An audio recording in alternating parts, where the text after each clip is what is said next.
जय माता दी। आज गुप्त नवरात्रि के पहले दिन आइए सुनते हैं दुर्गा सप्तशती का पहला अध्याय। महर्षि मार्कंडे जी बोले, सूर्य के पुत्र सावर्णी की उत्पत्ति की कथा विस्तार पूर्वक कहता हूँ। सावर्णी महामाया की कृपा से जिस प्रकार मनवंतर के स्वामी हुए, उसका हाल भी सुनो। पहले स्वरोचिष नामक मनवंतर में चैत्रवंशी सूरथ नाम के एक राजा थे। सारी पृथ्वी पर उनका राज्य था। वह प्रजा को अपने पुत्र के समान मानते थे, तो भी कोलाधिवंशी राजा उनके शत्रु बन गए। दुष्टों को दंड देने वाले राजा सूरथ की उनके साथ लड़ाई हुई। कोलाधिवंशियों की संख्या में कम होने पर भी राजा सूरथ युद्ध में उनसे हार गए। तब वह अपने नगर में आ गए। केवल अपने देश का राज्य ही उनके पास रह गया और उसी देश के राजा होकर राज्य करने लगे। किंतु उनके शत्रुओं ने उन पर वहां भी आक्रमण किया। राजा को बलहीन देखकर उसके दुष्ट मंत्रियों ने राजा की सेना और खजाना अपने अधिकार में कर लिया। राजा सूरत अपने राज्य अधिकार को हार कर शिकार खेलने के बहाने घोड़े पर सवार होकर वहां से एक भयंकर वन की ओर चले गए। उस वन में उन्होंने महर्षि मेघा का आश्रम देखा। वहां महर्षि मेघा अपने शिष्यों तथा मुनियों से सुशोभित बैठे हुए थे और वहां कितने ही हिंसक जीव परम शांति भाव से रहते थे। राजा सूरत ने महर्षि मेघा को प्रणाम किया और महर्षि ने भी उनका उचित सत्कार किया। राजा सूरत महर्षि के आश्रम में कुछ समय तक ठहरे। अपने नगर की ममता के आकर्षण से राजा अपने मन में सोचने लगे, पूर्व काल में पूर्वजों ने जिस नगर का पालन किया था, वह आज मेरे हाथ से निकल गया। मेरे दुष्ट एवं दुरात्मा मंत्री मेरे नगर की अब धर्म से रक्षा कर रहे होंगे या नहीं। मेरे प्रधान हाथी, जो कि सदा मद की वर्षा करने वाला और सूरवीर था, मेरे बैरियों के वश में होकर न जाने क्या दुख भोग रहा होगा। मेरे आज्ञाकारी नौकर, जो मेरी कृपा से धन और भोजन पाने से सदैव सुखी रहते थे और मेरे पीछे पीछे चलते थे, वह अब निश्चय ही दुष्ट राजाओं का अनुसरण करते होंगे तथा मेरे दुष्ट एवं दुरात्मा मंत्रियों द्वारा व्यर्थी धन को व्यय करने से संचित किया हुआ मेरा खजाना एक दिन अवश्य खाली हो जाएगा। इस प्रकार की बहुत सी बातें सोचता हुआ राजा निरंतर दुखी रहने लगा। एक दिन राजा सूरत ने महर्षि मेघा के आश्रम के निकट एक वैश्य को देखा। राजा ने उससे पूछा, भाई तुम कौन हो? यहाँ तुम्हारे आने का क्या कारण है और तुम मुझे शोकग्रस्त अनमने से दिखाई देते हो? इसका क्या कारण है? राजा के यह नम्र वचन सुन वैश्य ने महाराज सूरत को प्रणाम करके कहा। वैश्य बोला, राजन, मेरा नाम समाधि है। मैं धनियों के कुल में उत्पन्न एक वैश्य हूँ। मेरे दुष्ट स्त्री पुत्रादिक ने लोभ से मेरा सब धन छीन लिया है और मुझे घर से निकाल दिया है। मैं इस तरह से दुखी होकर इस वन में चला आया हूँ और यहाँ रहता हुआ मैं इस बात को भी नहीं जानता कि अब घर में इस समय सब कुशल है या नहीं। यहाँ मैं अपने परिवार का आचरण संबंधी कोई समाचार भी नहीं पा सकता कि वह घर में इस समय कुशल पूर्वक हैं या नहीं। मैं अपने पुत्रों के संबंध में यह भी नहीं जानता कि वह सदाचारी हैं या दुराचार में फंसे हुए हैं। राजा बोले, जिस धन के लोभी स्त्री पुत्रों ने तुम्हें घर से निकाल दिया है, फिर भी तुम्हारा चित्त उनसे क्यों प्रेम करता है? वैश्य ने कहा, मेरे विषय में आपका ऐसा कहना ठीक है, किंतु मेरा मन इतना कठोर नहीं है। यद्यपि उन्होंने धन के लोभ में पड़कर पितृ स्नेह को त्याग कर मुझे घर से निकाल दिया है, तो भी मेरे मन में उनके लिए कठोरता नहीं आती। हे महामते, मेरा मन फिर भी उनमें क्यों फंस रहा है? इस बात को जानता हुआ भी मैं नहीं जान रहा। मेरा चित्त उनके लिए दुखी है। मैं उनके लिए लंबी लंबी सांसें ले रहा हूँ। उन लोगों में प्रेम नाम को नहीं है। फिर भी ऐसे निस्नेहियों के लिए मेरा हृदय कठोर नहीं होता। महर्षि मार्कंडेय जी कहे, हे ब्राह्मण, इसके पश्चात महाराज सूरत और वह वैश्य दोनों महर्षि मेघा के समीप गए और उनके साथ यथा योग्य न्याय संभाषण करके दोनों ने वार्ता आरंभ की। राजा बोले, हे भगवान, मैं आपसे एक बात पूछना चाहता हूँ, सो आप कृपा करके मुझे बताएं। मेरा मन मेरे अधीन नहीं है, इससे मैं बहुत दुखी हूँ। राज्य धनादि की चिंता अभी तक मुझे बनी हुई है और मेरी यह ममता अज्ञानियों की तरह बढ़ती जा रही है। और यह समाधि नामक वैश्य भी अपने से अपमानित होकर आया है। इसके स्वजनों ने भी इसे त्याग दिया है। स्वजनों से त्यागा हुआ भी यह उनसे हार्दिक प्रेम रखता है।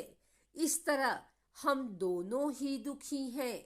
हे महाभाग, उन लोगों के अवगुणों को देखकर भी हम दोनों के मन में उनके लिए ममता जनित आकर्षण उत्पन्न हो रहा है। हमारे ज्ञान रहते हुए भी ऐसा क्यों है? अज्ञानी मनुष्यों की तरह हम दोनों में यह मूर्खता क्यों है? महर्षि मेघा ने कहा, विषम मार्ग का ज्ञान सब जंतुओं को है। सबों के लिए विषय पृथक पृथक होते हैं। कुछ प्राणी दिन में नहीं देखते और कुछ रात को, परंतु कोई जीव ऐसे हैं जो दिन तथा रात दोनों में देख सकते हैं। यह सत्य है कि मनुष्यों में ज्ञान प्रधान है, किंतु केवल मनुष्य ही ज्ञानी नहीं होता। पशु पक्षी आदि भी ज्ञान रखते हैं। जैसे यह पशु ज्ञानी है, वैसे ही मनुष्यों का ज्ञान है। और जो ज्ञान मनुष्यों में है, वैसे ही पशु पक्षियों में है तथा अन्य बातें भी दोनों में एक जैसी पाई जाती है। ज्ञान होने पर भी इन पक्षियों की ओर देखो कि अपने भूख से पीड़ित बच्चों की चोंच में कितने प्रेम से अन्न के दाने डालते हैं। हे राजन, ऐसे ही प्रेम मनुष्यों में अपनी संतान के प्रति पाया जाता है। लोभ के कारण अपने उपकार का बदला पाने के लिए मनुष्य पुत्रों की इच्छा करते हैं और इस प्रकार मोह के गड्ढे में गिरा करते हैं। भगवान श्री हरि की जो माया है, उसी से यह संसार मोहित हो रहा है। इससे आश्चर्य की कोई बात नहीं, क्योंकि वह भगवान विष्णु की योग निद्रा है। यह माया ही है जिसका कारण संसार मोह में जकड़ा हुआ है। यही महामाया भगवती देवी ज्ञानियों के चित्त को बलपूर्वक खींचकर मोह में डाल देती हैं और उसी के द्वारा संपूर्ण जगत की उत्पत्ति होती है। यही भगवती देवी प्रसन्न होकर मनुष्य को मुक्ति प्रदान करती हैं। यही संसार के बंधन का कारण है तथा संपूर्ण ईश्वरों की स्वामिनी है। महाराज सूरत ने पूछा, भगवान वह देवी कौन सी है जिसको आप महामाया कहते हैं? हे ब्राह्मण, वह कैसे उत्पन्न हुई और उसका कार्य क्या है? उसका चरित्र कौन कौन से हैं? प्रभु, उसका जैसा प्रभाव हो, जैसा स्वरूप हो, वह सब ही कृपा कर मुझसे कहिए, मैं आपसे सुनना चाहता हूँ। महर्षि मेघा बोले, राजन, वह देवी तो नित्य स्वरूपा है। उनके द्वारा यह संसार रचा गया है। तब भी उनकी उत्पत्ति अनेक प्रकार से होती है। वह सब आप मुझसे सुनो। वह देवताओं का कार्य सिद्ध करने के लिए प्रकट होती हैं। उस समय वह उत्पन्न हुई कहलाती हैं।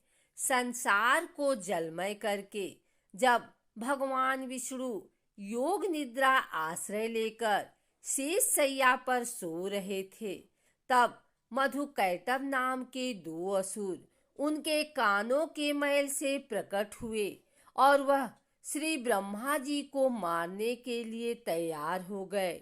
श्री ब्रह्मा जी ने जब उन दोनों को अपनी ओर आते देखा और यह भी देखा कि भगवान विष्णु योग निद्रा का आश्रय लेकर सो रहे हैं, तो वह उस समय श्री भगवान के जगाने के लिए उनके नेत्रों में निवास करने वाली योग निद्रा की स्तुति करने लगे।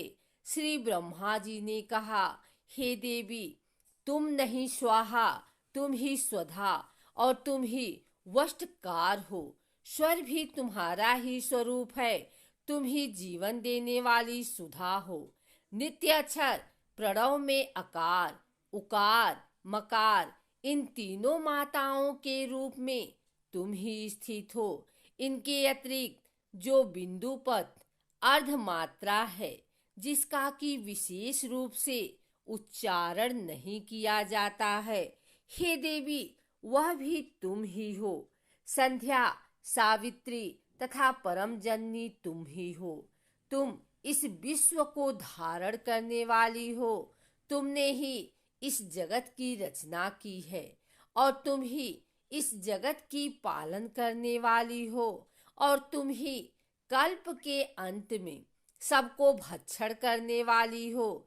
हे देवी, जगत की उत्पत्ति के समय तुम सृष्टि रूपा होती हो, पालन काल में स्थित रूपा हो और कल्प के अंत में संहार रूप धारण कर लेती हो। श्री ईश्वरी और बोध स्वरूपा बुद्धि भी तुम ही हो। लज्जा, पुष्टि, तुष्टि, शांति और क्षमा भी तुम ही हो। तुम खड्ग धारिणी, शूलधारिणी तथा गदा, चक्र, शंख और धनुष के धारण करने वाली हो।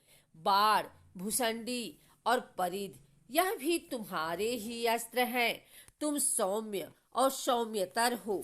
यही नहीं, बल्कि जितनी भी सौम्य तथा सुंदर वस्तुएं इस संसार में हैं, उन सबसे बढ़कर सुंदर तुम हो और ऊपर से सबसे ऊपर रहने वाली सुंदर तुम ही हो। हे सर्वस्वरूपे देवी, जो भी सत असत पदार्थ हैं और उनमें जो शक्ति है, वह तुम ही हो।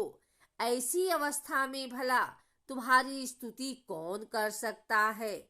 इस संसार की सृष्टि, पालन और संहार करने वाले जो भगवान हैं, उनको भी जब तुमने निद्रा के वशीभूत कर दिया है, तो फिर तुम्हारी स्तुति कौन कर सकता है? मुझे भगवान विष्णु तथा भगवान शंकर को शरीर धारण कराने वाली तुम ही हो। तुम्हारी स्तुति करने की शक्ति किसमें है? हे देवी, तुम तो अपने इन उदार प्रभावों के कारण ही प्रशंसनीय हो। मधु और कैटभ जो भयंकर असुर हैं, इन्हें तो मोह में डाल दो और श्री हरि भगवान विष्णु को भी जल्दी जगा दो और उनमें इनको मार डालने की बुद्धि भी उत्पन्न कर दो। महर्षि मेघा बोले, हे राजन, जब श्री ब्रह्मा जी ने देवी से इस प्रकार स्तुति करके भगवान को जगाने तथा मधु और कैटभ को मारने के लिए कहा, तो वह भगवान श्री विष्णु के नेत्र, मुख, नासिक, बाहु, हृदय और वक्षस्थल से निकलकर श्री ब्रह्मा जी के सामने खड़ी हो गई। उनका ऐसा कहना था कि भगवान श्री हरि तुरंत जाग उठे और दोनों असुरों को देखा, जो कि अत्यंत बलवान तथा पराक्रमी थे और मारे क्रोध के, जिनके नेत्र लाल हो रहे थे और जो ब्रह्मा जी को वध करने के लिए तैयार थे।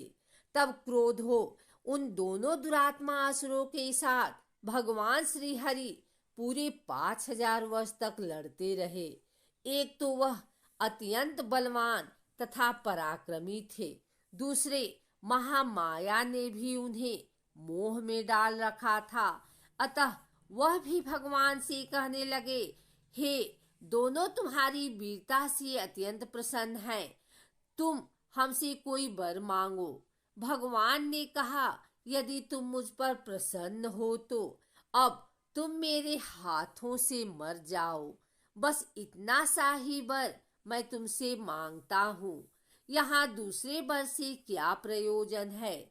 महर्षि मेघा बोले, इस तरह से जब वह धोखे में आ गए और अपने चारों ओर जल ही जल देखा, भगवान श्री हरि कहने लगे, जहाँ पर जल न हो, सूखी जमीन हो, उसी जगह हमारा वध कीजिए। महर्षि मेघा कहते हैं, तथास्तु कहकर भगवान श्री हरि ने उन दोनों को अपनी जांघ पर लिटाकर उन दोनों के सिर काट डाले।